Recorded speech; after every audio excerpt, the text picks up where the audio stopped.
Iya, sudah kembali lagi dengan para narasumber. Nih ngomong-ngomong, Pak Misbakun mungkin yang juga hobi bola nih mungkin menjagokan siapa nanti Meksiko sama Brazil? Sebelum kita berbincang. Menjagokan Brazil. Brazil ya? Oh. Baik, ini kita berangkat dari pernyataan Antasari Azhar ya Pak Magdir ya. Kemudian yang juga perlu diklarifikasi nih Pak Magdir.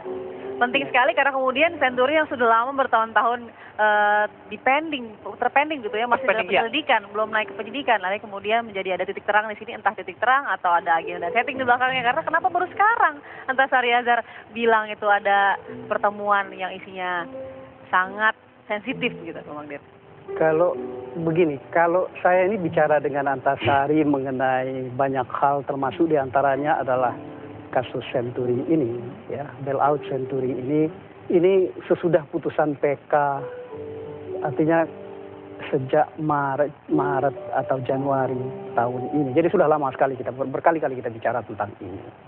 Nah, dalam pembicaraan kami memang beliau katakan bahwa ada pertemuan di istana itu, di mana yang dibicarakan adalah Presiden mengatakan bahwa kita ini kemungkinan akan kena lagi dampak dari krisis global, ya, sehingga akan terjadi seperti tahun 1997-98.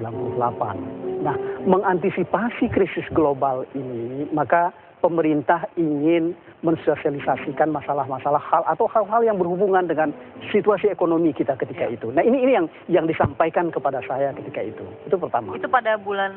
Saya kira mungkin bulan April atau Mei tahun ini ya? Ya. Nah, kemudian yang kedua yang juga disampaikan oleh Pak Antasari kepada saya ketika itu adalah sesudah pertemuan di istana ini, kemudian Pak Budiono sebagai Gubernur Bank Indonesia ketika itu berkunjung ke KPK, ya. Beliau tukar pikiran dengan Pak Antasari karena ada rencananya Bank Indonesia untuk melakukan menyuntikkan sejumlah uang. Kalau saya tidak keliru Pak Antasari mengatakan sekitar 4,7 triliun terhadap Bank Indover. Bank Indover. Karena Bank Indover ini kan memang pemegang sahamnya adalah Bank Indonesia yang berkedudukan di Belanda. Dan saya tidak ada sama sekali soal Bank Senturi. Sama sekali tidak ada bicara tentang Bank Senturi. Ini pernyataannya pada bulan April. Di bulan April, ya. Nah, yang baru-baru ini keluar Pak Magdir. Nah, ini dia yang saya kemarin itu saya minta ada seorang kawan untuk ke sana bicara dengan Pak Antasari bagaimana sih sesungguhnya yang beliau sampaikan. Dari cerita seorang kawan ini kepada saya seperti itulah seperti yang disampaikan kepada saya ketika itu. Nah, saya terus terang saya tidak mengikuti secara persis bagaimana rekaman dari metro realitas kemarin itu. Ya. Berarti dari Pak Magdir, dari pernyataan atau dari keterangan teman-temannya Pak Magdir yang bertemu dengan Pak Antasari itu memang tidak disebut, tidak ada bicara secara spesifik mengenai Bank Senturi ini. Hanya saja memang waktu itu saya ingat betul dalam diskusi kami, yang Pak Antasari ini agak risau, ya. Katakanlah, kenapa sih ketika Pak Budiono datang kepada Pak Antasari bicara tentang Indover, tetapi kemudian sesudah itu yang di bail out adalah Bank Senturi. Oke. Berarti rencana bailout itu memang sebenarnya sudah ada, hanya targetnya tadinya yang disampaikan oleh Pak Budiono itu adalah Bank Senturi, Bank Indover. Gitu. Karena bagaimanapun juga memang ya kalau kita lihat ya patut memang ya kalau Bank Indonesia akan membail out. Sebab bagaimanapun juga kan pemegang sahamnya adalah mereka. Meskipun kita tidak tahu secara persis kondisi Bank Senturi itu, kerunyaman Bank Senturi itu seperti apa, kita kan tidak pernah terbuka. Karena sepanjang yang saya tahu, untuk Bank Senturi ini, sejak tahun 2000 awal, tahun 2000 atau 2000-an, itu sudah dilakukan penyidikan oleh Kejaksaan Agung. Ya, karena adanya dugaan ya penyalahgunaan kewenangan di Bank Senturi ini. Nah, gitu. Pak Magdir, kawan Pak Magdir ini ketika menemui Antasari Azhar kapan?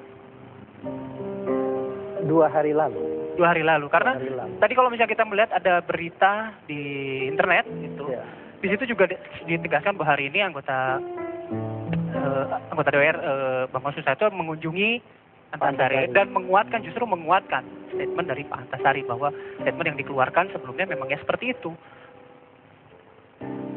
Nah, ya ini yang saya kira ya. Ini mungkin dia bercerita kepada Bambang, saya kira beda dengan cerita dengan kepada kawan saya ini. Gitu. Oke, ini menjadi menarik karena begini, momentum Antasari melakukan atau membuat pernyataan baru ini kemudian berawal dari ini nih PK yang dikabulkan nih untuk Pak Misbakun ya, kemudian tidak lama kemudian ada pernyataan dari Antasari. Sejauh ini bagaimana proses dari pengabulan PK sendiri yang dialami?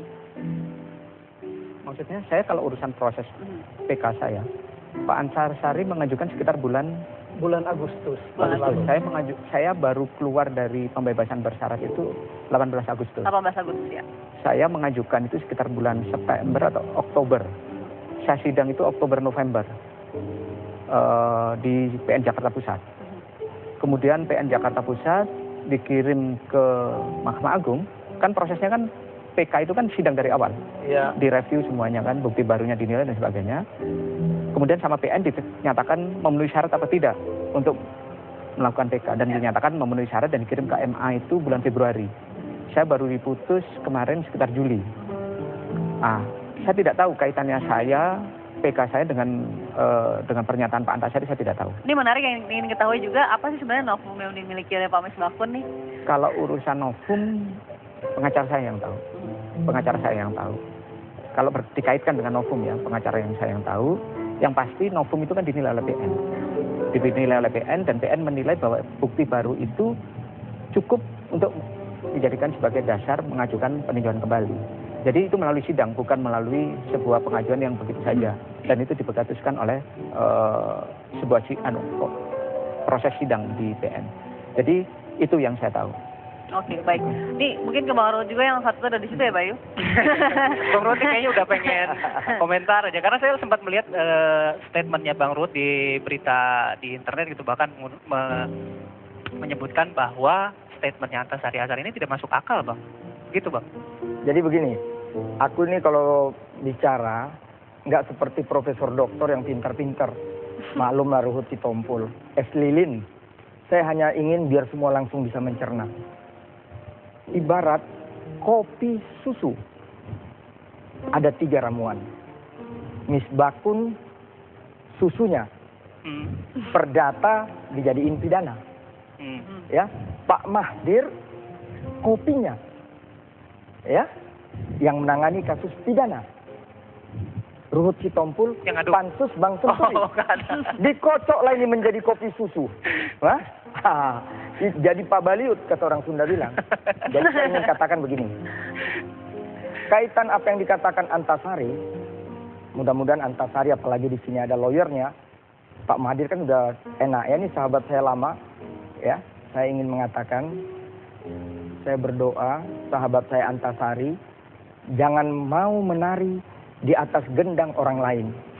Baik. Tegas saya katakan kepada Antasari. Oke, ini menarik nih. Kenapa saya katakan demikian? Lihat TV kan, Bambang datang besuk. Itu yang tahu TV. Karena sudah tahu hasilnya Misbakun dan statement daripada Antasari. Sebelum-sebelumnya penabuh gendang kan banyak. Jadi saya terima kasih kepada lawyer ya, sahabat saya, lawyer Pak Antasari. Lihat kan tadi jelas. Ya, putusan PK Maret atau April. Kasus Antasari udah 4 tahun yang lalu. Kok baru sekarang ngomong? Nah, itu menarik tuh. Kita akan korek lagi. Boleh nanti. Ya, kita akan kembali berbincang dengan para tamu kami, tapi usai jeda berikut. Jadi tetaplah bersama kami di Apa Kabar Indonesia Malam Akhir Pekan.